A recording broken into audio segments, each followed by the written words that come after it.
Ano po ba ang tunay na tagumpay? At ano po ba yung sukatan ng tagumpay? Sa nilaki-laki ng mundo, sa dinami-dami ng mga taong nabuhay sa mundo, simula nung lalangin ng Panginoong Hesukristo ang mundo hanggang sa katapus-tapusan at kapuspusan ng kalat-lahatan sa darating ng mga panahon, ang tunay na sukatan ng tagumpay lamang po ay walang iba kundi si Jesus. It's Jesus Himself.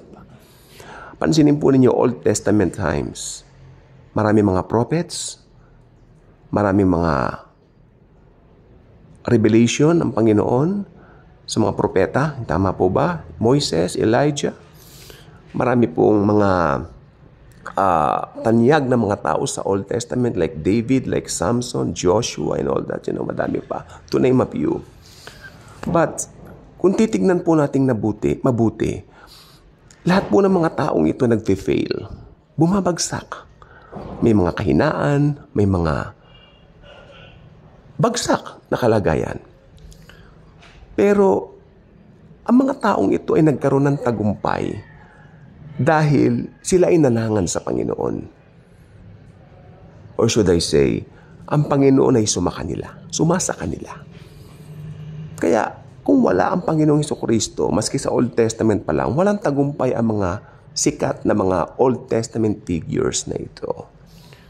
Not until, sabi ng Bible sa Galatians, at just the right time, the Son of God was born of a woman, born under the law. Ibig sabihin, nabuhay siya dito sa mundong ginawa niya. No? Nabuhay siya dito sa daigdig galaxy na ito. Galaxy, planet Earth na ito. Na ang gumawa mismo ay siya, si Jesus.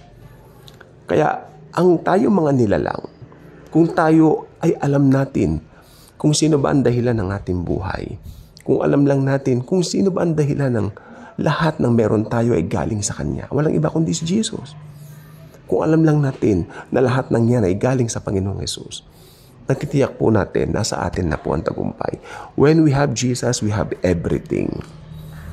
Meron po kaming Bible study dati, and one of our sisters told us, may share lang po ko. Sabi niya, when we have Jesus, we have everything.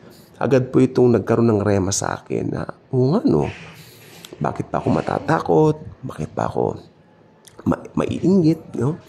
Minsan tayo mga Kristiyano, we tend to envy those non-Christians also. Because itong mga non-Christians na to, parang seemingly sila mas matagumpay kaysa sa atin. Okay lang yon. Importante na sa atin yung tunay na tagumpay, the Lord Jesus Christ Himself.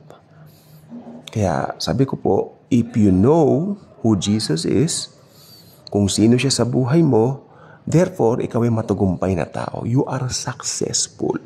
Sapagkat yung pinakakaaway ng mundo, ang diablo na si Satanas, ay tinalo na ng tuluyan ng Panginoong Hesus doon sa krus ng Kalbaryo when He was hanging there 2,000 years ago to give us new life. I mean, Zoe life, everlasting life, that only He, the Son of God, the Lord Jesus Christ, can give us. Doon natin magkakaroon ng totoong fulfillment. Fulfillment na kung saan, ito ay fulfillment na hindi pwedeng hanapin sa kung saan-saan. Maliban lamang sa God of gods, the God of the galaxy, the God of the Milky Way, the God of the universe, the Lord Jesus Christ Himself. Okay? So, sana ipanatag natin ang ating mga kalooban na, hey, I am successful. Pasensya na po, nagpapagawa po kasi yung kapitbahay namin kaya maingay. So, puputulin ko na po dito. Ang totoong successful ay yung merong Jesus sa buhay. Thank you po. And Jesus truly loves us all.